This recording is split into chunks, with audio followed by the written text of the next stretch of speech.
প্রতীক্ষা ছিল তোমাদের, সেই প্রতীক্ষার অবসান কিন্তু হয়ে গেছে আজকে।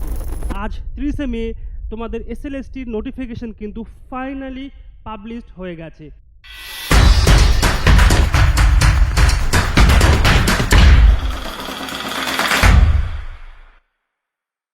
হ্যালো ডিয়ার স্টুডেন্ট, অবশেষে তোমাদের দীর্ঘ একটা প্রতীক্ষার অবসান হলো। হ্যাঁ, আমি ঠিকই বলছি, দীর্ঘ একটা প্রতীক্ষা ছিল তোমাদের, সেই প্রতীক্ষার অবসান কিন্তু হয়ে গেছে আজকে। আজ 30শে মে তোমাদের এসএলএসটির নোটিফিকেশন কিন্তু ফাইনালি পাবলিশড হয়ে গেছে। অলরেডি গেজেটও প্রকাশিত হয়ে গেছে, যে গেজেট সম্পর্কে আমরা চুলচেরা বিশ্লেষণ করেছি এবং সেই ভিডিও লিঙ্ক অবশ্যই আমরা ডিসক্রিপশন বক্সে দিয়ে রাখবো, সেখান থেকে তোমরা দেখে নেবে। তাহলে আজকে যে বিষয় নিয়ে আলোচনা করব, তোমরা এখানে দেখতেই পাচ্ছ আমাদের যে 2025-এর এসএলএসটির যে গ্যাজেট, মানে অর্থাৎ নোটিফিকেশন যেটা রয়েছে, তোমরা দেখতে পাচ্ছ তোমাদের সামনে নোটিফিকেশন রয়েছে।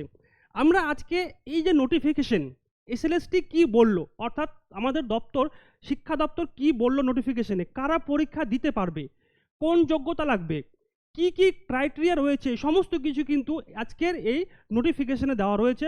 তোমরা দেখতে পাচ্ছ নোটিফিকেশন প্রকাশিত হয়েছে 30/5/2025। কি বলছে? Second state level selection test for recruitment of assistant teacher class 9-10 secondary and assistant teacher class 11-12 higher secondary and 2025 in government aided sponsored secondary higher secondary schools। তাহলে তোমরা দেখতে পাচ্ছ যে একাদশ, দ্বাদশ এবং নবম দশম শ্রেণীর যে বিজ্ঞপ্তি সেটা কিন্তু প্রকাশিত হয়ে গেছে। চলো আমরা দেখে নিই এখানে আর কোন কোন বিষয়ে বলা হয়েছে। তোমরা দেখতে পাচ্ছ গেজেটটি প্রকাশিত হয়েছে কিন্তু 30 মে 2025 সালে।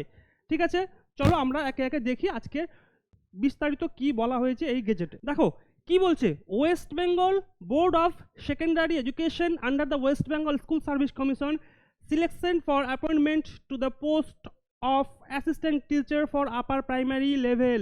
এখানে আরও একটা কথা বলা হয়েছে, আপার প্রাইমারি লেভেল, কিন্তু অবশ্যই except the work education and physical education, এই দুটো সাবজেক্ট বাদে কিন্তু ক্লাস 9-10 এবং ক্লাস 11-12, অর্থাৎ রুলস 2025 অনুসারে কিন্তু আমাদের সকল বিজ্ঞপ্তি দেখতে পাচ্ছ, যেখানে প্রকাশিত হয়েছে নবম দশম এবং একাদশ দ্বাদশ শ্রেণীর টিচার রিক্রুটমেন্ট এক্সামিনেশন নোটিফিকেশন, যেখানে আমরা দেখতে পাচ্ছি আপার প্রাইমারির কথাও কিন্তু বলা রয়েছে। একটা বিষয় তোমরা এখানে দেখতে পাচ্ছ যে that selection process will be governed by the West Bengal School Service Commission Act 1997। ঠিক আছে, এবং রুলস হচ্ছে 2025 অনুসারে। যেহেতু তোমরা জানো যে সুপ্রিম কোর্টের নির্দেশে চাকরি বাতিল হয়েছে এবং সুপ্রিম কোর্টের নির্দেশেই কিন্তু এই এসএলএসটি নোটিফিকেশন প্রকাশ করার কথা ছিল 30শে মে, তো সেই সুপ্রিম কোর্টের নির্দেশ অনুযায়ী কিন্তু 30শে মে এর মধ্যে, অর্থাৎ 31শে মে এর মধ্যে আজকের ডেট অর্থাৎ 30শে মে নোটিফিকেশন প্রকাশিত করেছে আমাদের পশ্চিমবঙ্গ শিক্ষা দপ্তর। চলো একে একে আমরা আজকে টোটাল আমাদের যে নোটিফিকেশনই দেখতে পাচ্ছ সেই বিষয়ে কিন্তু আমরা আলোচনা করে নেব। কি বিষয় বলছে দেখো, এক নম্বরে বলছে any citizen of India only may apply for the post of teacher, assistant teacher class 9-10 and assistant teacher class 11-12। তাহলে বুঝতে পারলে যে সমস্ত চাকরি প্রার্থীরা অ্যাপ্লাই করবে তাদের কিন্তু অবশ্যই ভারতীয় নাগরিক হতে হবে। চলো 2 নম্বর দেখো, eligible candidates with the minimum qualification laid down in the rules 2025। যে সমস্ত ক্যান্ডিডেটরা পরীক্ষা দেবে তাদের কিন্তু মিনিমাম একটা যোগ্যতার কথা কিন্তু বলা হয়েছে। আমরা আজকের নোটিফিকেশনে সেই যোগ্যতা সম্পর্কেও দেখব। They can may apply only online, কেবলমাত্র অনলাইন পরীক্ষার মাধ্যমে, মানে অনলাইন অ্যাপ্লিকেশন করা যাবে, and by no other mode, এছাড়া আর কোনো মোড অর্থাৎ অফলাইন মোড বা অফলাইনে ফর্ম ফিল আপ মোড কোনো মোড নেই, শুধুমাত্র অনলাইনে অ্যাপ্লাই করতে পারবে। তাহলে আমরা দেখলাম শুধুমাত্র অনলাইনে অ্যাপ্লাই করার মাধ্যম রয়েছে, সেটা হলো www.westbengalssc.com। এই যে সাইট দেখতে পাচ্ছ, এই সাইটের মাধ্যমেই কিন্তু আমাদের এসএলএসটির ফর্ম ফিল আপ করতে হবে আমাদের কমিশন প্রদত্ত সময়ের মধ্যে। দেখো 3 নম্বর বিষয় কি বলছে, male candidate shall not be eligible for appointment in any girls school। Definitely যে সমস্ত পুরুষ ক্যান্ডিডেট রয়েছে তারা কিন্তু কোনো গার্লস স্কুলের ক্ষেত্রে অ্যাপ্লাই করতে পারবে না। Scale of pay as per state government norms, অবশ্যই জানো যে স্কেল রয়েছে পেমেন্ট, সেটা কিন্তু অবশ্যই গভর্নমেন্ট রুল অনুযায়ী হতে চলেছে। চলো তারপর আমরা দেখে নিই একে একে কোন কোন বিষয়গুলোতে আমাদের এই নোটিফিকেশনের মধ্যে বলা হয়েছে। দেখো সবচাইতে গুরুত্বপূর্ণ বিষয় যেটা, সবচাইতে গুরুত্বপূর্ণ বিষয় হচ্ছে এখানে 5 নাম্বার পয়েন্টে দেখো, incomplete and or wrong application are liable to be rejected. সবচাইতে গুরুত্বপূর্ণ এই একটা জায়গা তোমরা মনে রাখবে, কারণ তোমার যদি ফর্ম ফিল আপে অর্থাৎ অনলাইন মাধ্যমে ফর্ম ফিল আপ হবে এবং এই ফর্ম ফিল আপে কোনো যদি ভুল থেকে যায় তাহলে কিন্তু সেই ফর্ম তোমার রিজেক্ট হবে, রিকারেকশন করার কোনো অপশন বা কোনো সুযোগ তুমি পাবে না। তাই তোমাকে প্রথমে যেটা করতে হবে, ফর্ম ফিল আপের সময় নিজেকে সচেতনভাবে ফর্ম ফিল আপ করতে হবে। একটা ছোট্ট মিস্টেক কিন্তু অনেক বড় ক্ষতি করতে পারে, তাহলে অবশ্যই তোমরা সেই বিষয়টা খেয়াল রেখে কিন্তু ফর্ম ফিল আপ করবে। এবার আমরা দেখব 4 নম্বর পয়েন্টে বলা হয়েছে schedule date for second SLST assistant teacher 2025। তোমরা ডেট দেখতে পাচ্ছ, সাবমিশন অফ অনলাইন অ্যাপ্লিকেশন। এই ডেটটা কখন? এই ডেট অর্থাৎ ওয়েবসাইট ওপেন হবে 16 জুন 2025 5 PM। অবশ্যই মনে রাখো যে 16 জুন বিকেল 5টা থেকে তোমরা অনলাইন অ্যাপ্লিকেশন করতে পারবে। ক্লোজিং টাইম হচ্ছে 14th জুলাই। কখন? Closing time 14th July 2025 5 PM এর ভিতরে। তারপর আর একটা বিষয় দেখো, last date of receipt of application fee. Application fee দেওয়ারও কিন্তু একটা ডেট বেঁধে দেওয়া হয়েছে, যেটা হলো 14th জুলাই রাত 11:59 PM এর মধ্যেই। ফিজ মাস্ট বি পেড অনলাইন। ফিজ পেমেন্টের মাধ্যম হলো অনলাইন, এখানে কোনো রকম অফলাইন কিন্তু আমাদের ফিজ নেওয়ার জন্য অ্যাকসেপ্টেবল না। তো অবশ্যই তোমরা সেই বিষয়টা কিন্তু মাথায় রাখবে। তারপর দেখো, fees must be paid online, যেটা বললাম, please refer to the information brochure to be uploaded before commencement by online application.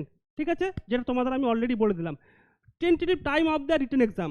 সবচেয়ে বড় প্রশ্ন তোমাদের ছিল যে স্যার পরীক্ষা কখন হবে। তোমরা প্রত্যেকে ফোন করে বলেছো স্যার পরীক্ষা কবে হবে।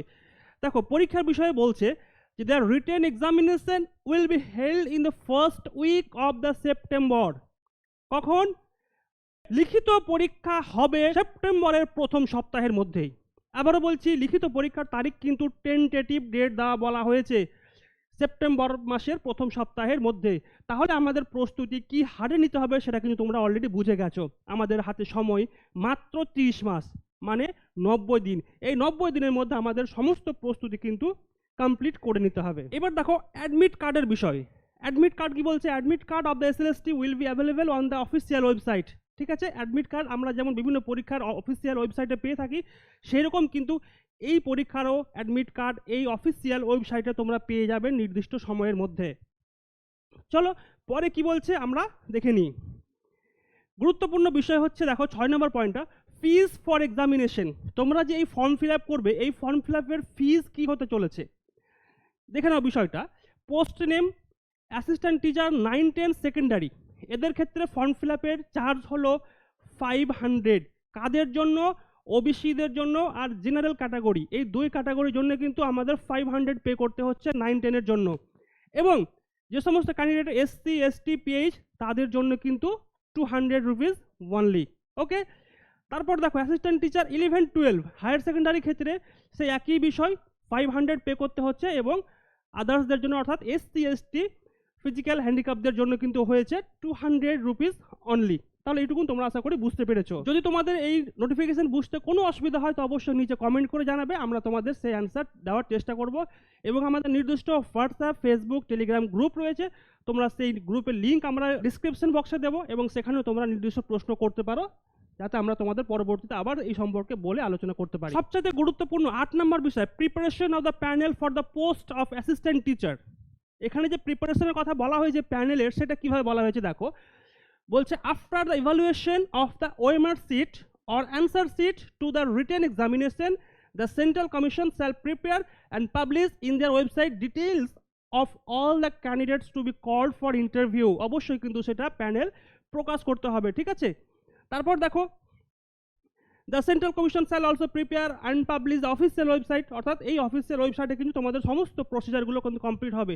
অবশ্যই তোমাদের ফর্ম ফিল আপ থেকে শুরু করে, পেমেন্ট থেকে শুরু করে, অ্যাডমিট কার্ড থেকে শুরু করে, এবং ফল প্রকাশ এবং প্যানেল প্রকাশ সমস্ত কিন্তু এই www.westbengalssc.com কিন্তু হতে চলেছে। এখানে দেখো, এখানে কি বলা হয়েছে, validity of panel and waiting list. দেখো, each panel and waiting list shall remain valid for 1 year। তাহলে কি বুঝতে পারলাম, আমাদের যে প্যানেল ক্রিয়েট করা হবে সেই প্যানেলের যে লিমিট হবে সেটা কিন্তু 1 বছরের জন্য হতে চলেছে, ঠিক আছে। তারপর দেখো ভ্যাকান্সি পজিশন কি হচ্ছে, published in WBSSC official website with the notification, সেই একই ওয়েবসাইট www.westbengalssc.com এর মাধ্যমে কিন্তু সমস্ত ভ্যাকান্সিগুলো প্রকাশিত হতে চলেছে। আরও একটি গুরুত্বপূর্ণ বিষয় তোমরা দেখতে পাচ্ছ এখানে, educational qualification including professional qualification for selection of assistant teachers for 9 and 10 class schools. এখানে কি বিষয় আলোচনা করব আমরা, এখানে আলোচনা করব যে সমস্ত চাকরি প্রার্থী রয়েছে যারা মনে করছো যে তোমরা 9-10 অর্থাৎ নবম দশম পরীক্ষার জন্য বসবে, তাদের জন্য এখানে এডুকেশনাল কোয়ালিফিকেশনের কথা বলা হয়েছে, এজ লিমিটের কথা বলা হয়েছে। আজকে আমরা দেখে নেব এখানে ঠিক কোন কোন বিষয়ে কিন্তু আলোচনা করা হয়েছে। দেখো, পোস্ট নেম হচ্ছে টিচার্স 9 and 10। কি কি এডুকেশনাল কোয়ালিফিকেশনের কথা বলা হয়েছে, অবশ্যই গ্রাজুয়েট অ্যান্ড পোস্ট গ্রাজুয়েট। তোমার যদি গ্রাজুয়েশন থেকে থাকে যে কোনো সাবজেক্ট, সেটা আর্টস বা সায়েন্সের ক্ষেত্রে হোক, এবং post graduation from a recognised university with at least 50% result. At least তোমাকে 50% রেজাল্ট কিন্তু অবশ্যই লাগবে। And marks in other graduation or post graduation or its equivalent, okay. And bachelor of education অর্থাৎ BEd degree from a national council of for teacher education recognised any institution থেকে কিন্তু তোমাদের BEd ডিগ্রিটা complete লাগবে। কি কি লাগবে দেখো, 4 year degree of BA, BEd, BSc, EAD from any national council for teacher education recognition institution.